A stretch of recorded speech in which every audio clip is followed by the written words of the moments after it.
el actor civil. La conformidad relativa o limitada, cuando el acusado no expresa conformidad con todos los extremos de la acusación o la pretensión civil alternativa, como es en este caso, donde se declara conformidad con los hechos y disconformidad con la responsabilidad penal, la pena y la reparación civil, como bien decía el presidente, con las consecuencias penales y civiles de los hechos reconocidos. El acuerdo contempla también la conformidad parcial, cuando hay pluralidad de acusados, unos conformes y otros disconformes con la acusación. Y finalmente la conformidad premiada, cuando la conformidad con el acusado es el resultado de una negociación entre el acusado, su defensa y el Ministerio Público. De los 4 tipos de conformidad que establece el acuerdo plenario, nosotros hemos utilizado como mecanismo de defensa la conformidad limitada o relativa. La conformidad limitada o relativa permite expresar no conformidad con la responsabilidad penal, la pena y la reparación civil a fin que el Tribunal de Mérito ejerza control de legalidad sobre la pretensión penal con el objeto de verificar si los hechos conformados y la prueba documental o documentada permiten establecer la presencia a de algún caso de faz negativa del delito, sea ausencia de tipo, atipicidad, causas de justificación, causas de exclusión de la culpabilidad o causas de exculpación. B, de algún caso de faz negativa de la pena o excepciones personales a la punibilidad, que pueden ser causas personales de exclusión de la pena o causas personales de levantamiento de la pena. Y C, alguna circunstancia atenuante de la pena relevante para la operación de determinación judicial de la pena. Y asimismo el control judicial permite el examen de la pretensión civil con el objeto de verificar si los hechos conformados, la prueba documental o documentada, permiten establecer la existencia de la obligación de restitución de bienes, de un daño civil indemnizable, de los tipos de daño y de un monto de reparación civil o de indemnización conforme a lo pretendido, sea por la Fiscalía o la parte civil. En el apartado 1, la conformidad, alcances generales, párrafo 7 del acuerdo plenario, se asume la doctrina judicial ya establecida por la Sala Penal Permanente de la Corte Suprema en la ejecutoria vinculante 1766-2004, Callao, del 21 de septiembre del 2004, en el que se señaló como potestad del Tribunal de Mérito el control de legalidad in bonam partem.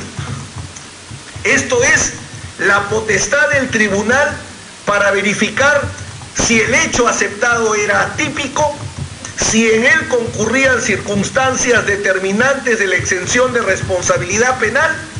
o de su preceptiva atenuación, y dictar la sentencia que corresponda,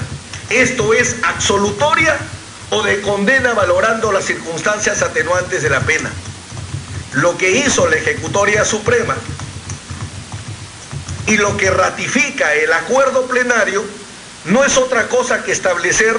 lo que uniformemente señala la doctrina. Jimeno Sendra, Conde Pumpido Tourón y Garberi Llombegrat establecen que dentro del procedimiento de conformidad con la acusación tiene que respetarse el control de la legalidad de los hechos. La bondad de dicho precepto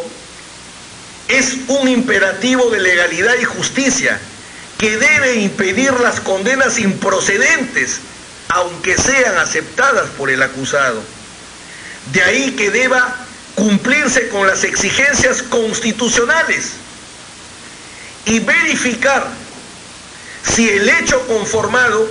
justifica o no, desde el principio de legalidad, una condena. El tribunal tiene potestad para mutar el marco jurídico mutuamente aceptado en cualquiera de sus extremos: título de imputación, circunstancias modificativas de la responsabilidad, grado de participación o ejecución del delito, causas de justificación o de exculpación, así como la supresión del mismo por considerar la falta de tipificación, con el solo requisito de respetar el contradictorio y el principio de audiencia. Dicen los maestros españoles: no debe pasar desapercibido que aunque nos movemos en un terreno en el que predomina el poder de disposición de las partes, el juez o el tribunal debe declarar su tesis jurídica, toda vez que el plea bargain, aunque sea en diferente contexto, no puede justificar nunca actuaciones contra ley. En el apartado 5, efectos vinculantes de la conformidad del acuerdo plenario, se señala claramente que el tribunal de mérito no debe ser pasivo ante la conformidad del acusado, que existe cierto margen de valoración que el órgano jurisdiccional debe ejercer soberanamente. Se señala en el acuerdo plenario que si bien el tribunal sentenciador está vinculado con los hechos o el relato fáctico de la acusación, por razones de legalidad y justicia material, debe realizar un control de la tipicidad, el título de imputación, así como sobre la pena solicitada e inclusive aceptada. El tribunal, dice el acuerdo plenario, tiene la potestad de analizar la calificación y la pena propuesta, de allí que, respetando el relato fáctico, está autorizado a variar la configuración jurídica de los hechos objeto de la acusación, modificar cualquier aspecto jurídico de los mismos, siempre con el único requisito de respetar el principio de contradicción o de audiencia. Expresamente se declara en el acuerdo plenario que el proceso de conformidad con la acusación puede terminar con una sentencia absolutoria por atipicidad, por causa de exención de la responsabilidad de la pena o por la no concurrencia de los presupuestos de la punibilidad, o también con una sentencia condenatoria que modifique la tipificación, el grado del delito, el título de participación y la concurrencia de circunstancias eximentes incompletas o modificativas de la responsabilidad penal. El tribunal de mérito, dice el acuerdo plenario, puede realizar en el proceso de conformidad con la acusación un pleno control de la legalidad in bonam partem, con la única condición de respetar el principio de contradicción o de audiencia. En esa misma línea, Luis Alfredo de Diego Díez, al establecer la conformidad del acusado, señala como objeto del control judicial de la legalidad in bonam partem los problemas de tipicidad. Tal vinculación es solo relativa. Dice: la vinculación del tribunal con la acusación es solo relativa, pues establece como excepción la desviación a favor del reo in bonam partem en una serie de casos legalmente previstos, atipicidad del hecho. Asimismo, frente a todas aquellas circunstancias que entrañen en definitiva la exclusión de la pena, sea por la razón que fuere, entre ellas no solo han de comprenderse las eximentes del artículo 20 del Código Penal, ya se trate de causas de justificación o de otras causas de exención, sino también el error invencible, el caso fortuito, las causas de extinción de responsabilidad, etcétera, etcétera, etcétera. Lo mismo establece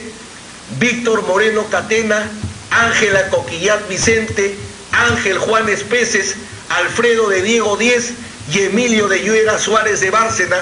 cuando establecen que dentro del control judicial de los hechos, perfectamente el tribunal puede apartarse de la acusación cuando existan causas de atipicidad,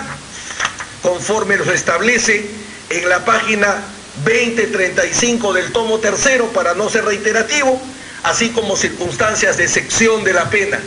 en la misma página 2035 de su tomo tercero.